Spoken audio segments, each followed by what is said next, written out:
Bismillahirrahmanirrahim. Assalamu alaikum. I hope all of you are fine and doing great. My name is doctor Noor Fatna. उम्मीद है कि आप सब खैरियत से होंगे। आप में से बहुत सारे लोगों ने मुझे कोई अच्छी वाइटनिंग क्रीम के बारे में पूछा था कि मैं रिव्यू करूं, आपको सजेस्ट करूं, तो जी मैं लेके हाजिर हूं। इस क्रीम की तो सबसे बड़ी जो खूबी है वो ये है कि ये आपकी फ़ायज़ा ब्यूटी क्रीम या फिर गोल्डन पर्ल की तरह मरकरी इसमें नहीं है। दूसरी बात यह कि ये मेडिकेटेड है और इसको छोड़ने के बाद चेहरे के ऊपर झुर्रियाँ या दाग धब्बे नहीं पड़ते और स्किन जो है वो भी रफ़ नहीं होती, स्किन स्मूथ हो जाती है। दूसरी बात ये जी कि इसके ऊपर लिखा हुआ है कि इसको विमेन और मेन दोनों इस्तेमाल कर सकते हैं। स्किन की डार्कनेस को हम ट्रीट करने के लिए इसको इस्तेमाल करते हैं। डे और नाइट क्रीम है और लेकिन बेहतर यही होता है कि वाइटनिंग क्रीम को रात में इस्तेमाल किया जाए। अच्छा जी, अब इसके देख लेते हैं पीछे कि इसके अंदर क्या क्या कुछ डला हुआ है। इसके अंदर 3 मेन इंग्रेडिएंट्स हैं और बाकी जो हैं वो इंग्रेडिएंट्स इस्तेमाल किए गए हैं क्रीम को बनाने के लिए। वो 3 कौन कौन से हैं? सबसे पहले है ग्लूटाथायोन, फिर है विटामिन सी और तीसरा वाला है लिकोराइज।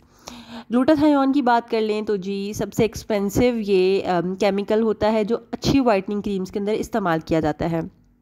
स्किन को एजिंग से बचाता है, एंटीऑक्सीडेंट होता है और स्किन के ऊपर फ्री रेडिकल्स को नहीं बनने देता, फेयर कंप्लेक्शन करता है और स्किन को लाइटनिंग देता है। ठीक है जी। दूसरा प्रोडक्ट हो गया विटामिन सी, जिसको हम सब जानते हैं कि विटामिन सी क्या काम करता है, स्किन को लाइटनिंग प्रोवाइड करता है। तीसरा जो इंग्रेडिएंट है उसका नाम है लिकोराइस, जो है मुलट्ठी। मुलट्ठी के बारे में हमारी दादियाँ नानियाँ बहुत अच्छे तरीके से जानती हैं। गला ख़राब हो, खांसी हो तो इस जड़ी बूटी को इस्तेमाल किया जाता है। अब ये स्किन पे क्या करता है? स्किन के लिए ये सूदिंग अफेक्ट प्रोवाइड करता है। स्किन के ऊपर किसी तरह की स्वेलिंग हो, सूजन हो, आपकी स्किन जली हुई हो, उन सब चीज़ों को ये कम करेगा। अच्छा जी, अब देख लेते हैं जी इसकी प्राइस क्या है। तो इसकी प्राइस है 1895 रुपीज़।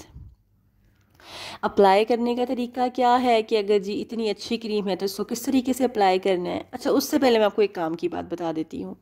काम की बात ये कि इसके पीछे जो इसके एक्शंस लिखे हुए हैं उसके अंदर ये लिखा है कि ये लाइपोसोमल ग्लूटाथायोन के थ्रू काम करती है। अब ये क्या है? आप में से बहुत सारे लोग कहेंगे ग्लूटाथायोन तो कोई अच्छी चीज़ नहीं होती। अच्छी चीज़ नहीं होती किस चीज़ के लिए? हमारी इंटेस्टाइन, जिनको हम आंतें कहते हैं, या जिगर के लिए। ठीक है। तो अब क्या होता है कि ये जो बहुत एक्टिव प्रोडक्ट है ना ग्लूटाथायोन, उसको एक कैप्सूल के अंदर पूरी तरीके से कवर करके और फिर हमारी स्किन के ऊपर इस क्रीम के थ्रू इस्तेमाल किया जाता है। उससे हमारे जिगर पे, हमारी आंतों पे कोई बुरा इफ़ेक्ट नहीं पड़ता। अच्छा, इस क्रीम को अगर देख लें तो जी इसका बड़ा फैंसी सा जो है वो कवर दिया हुआ है इन्होंने, जिसकी वजह से काफ़ी अच्छी जो कैप है बहुत फैंसी सी मुझे अच्छी लगी है, डिसेंट सी और सादी सी क्रीम है, मतलब आपके सामने रेड कलर की।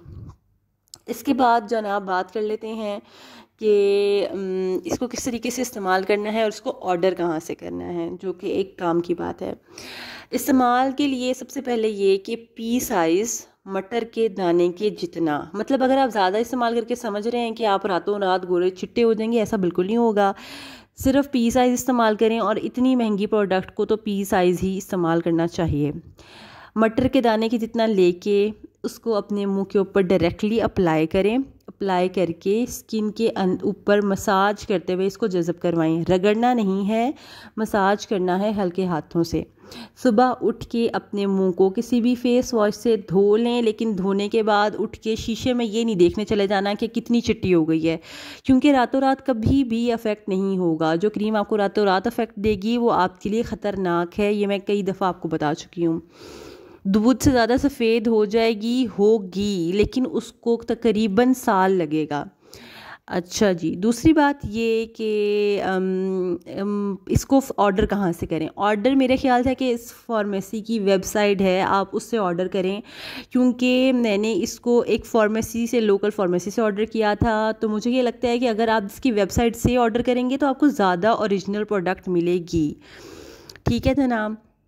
दूसरी बात ये करते हैं कि ये जो मैंने आपको इसको फ़ायदे बता दिए हैं, तो जो चीज़ें मुझे इसकी नहीं अच्छी लगी वो कौन सी चीज़ें थी। वो ये चीज़ें थी कि अगर किसी बंदे चेहरे के ऊपर एक्नी है, दाने हैं, तो वो इसको बिल्कुल इस्तेमाल ना करे। और मुझे लगता है कि जहाँ पे आप इतनी ज़्यादा खसूसियात बता देते हैं अपनी क्रीम की, आपको थोड़े बहुत नुकसानात भी साथ लिखने चाहिए, क्योंकि अगर कोई बंदा इसको एक्नी के साथ इस्तेमाल कर रहा है तो वो एक्नी ज़्यादा होगी कम होने की बजाय। क्यों ज़्यादा होगी? क्योंकि ये आपके पोर्स को क्लॉग्ड करती है। ठीक है, और क्लॉग्ड करती है, लेकिन क्लॉग्ड करने के बावजूद भी अगर आप मुझे कहें कि इससे ऑयल आ जाता है स्किन के ऊपर या ग्रीसी ऑयली है, ऐसा नहीं है, ग्रीसी और ऑयली नहीं है, लेकिन इसको लगाने के बाद स्वेटिंग होती है, पसीना आता है। ठीक है, तो बेहतर यही है कि अगर आपकी एक्नी है, पहले एक्नी को ट्रीट करें, फिर अपनी स्किन के रंग को गोरा करें। और मुझे नहीं लगता कि ये कोई बुरी बात है कि आप कहें कि जी गोरा होना कोई बुरी बात है। हर बंदे की अपनी चॉइस होती है और ये हर बंदे का अपना इख्तियार है कि वो क्या चाह रहा है अपनी स्किन को लेके। मतलब बहुत सारी औरतें कहती हैं कि जी ये ऑब्सेशन है, तो है, ऑब्सेशन अपनी स्किन को लेके है, दूसरों की स्किन को ऑब्सेशन छोड़ के अपने बारे में फ़िक्र करना ज़्यादा अच्छी बात है। ठीक है जनाब। अच्छा जी, तो एक्नी वाले इस्तेमाल ना करें। एक्नी वाले पहले ट्रेटिनोइन का कोर्स करें, अपनी स्किन को बेहतर करें, फिर कोई वाइटनिंग क्रीम। अब आप पूछें कि जी मैं दोबारा इसको ख़रीदूँगी इतनी प्राइस के साथ क्या? क्योंकि मैं बहुत सारी वाइटनिंग क्रीम यूज़ कर रही हूँ, तो मुझे नहीं लगता कि ये दोबारा वर्थ परचेजिंग मेरे लिए है।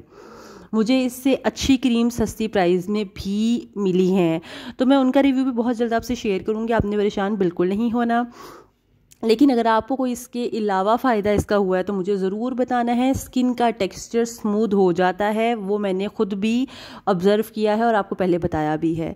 अच्छा जी, तो अगर आप चाहते हैं मेरी वीडियो आपको मिलें और आपको दोबारा मैं किसी अच्छी सस्ती क्रीम, वाइटनिंग क्रीम के बारे में बताऊँ, तो कीप ट्यूनिंग। इसी तरीके से सब्सक्राइब करते रहें। अपना बहुत सारा ख्याल रखें, मुझे दुआओं में याद रखें। मिलते हैं अगली किसी अच्छी सी वीडियो में, तब तक के लिए अल्लाह हाफ़िज़।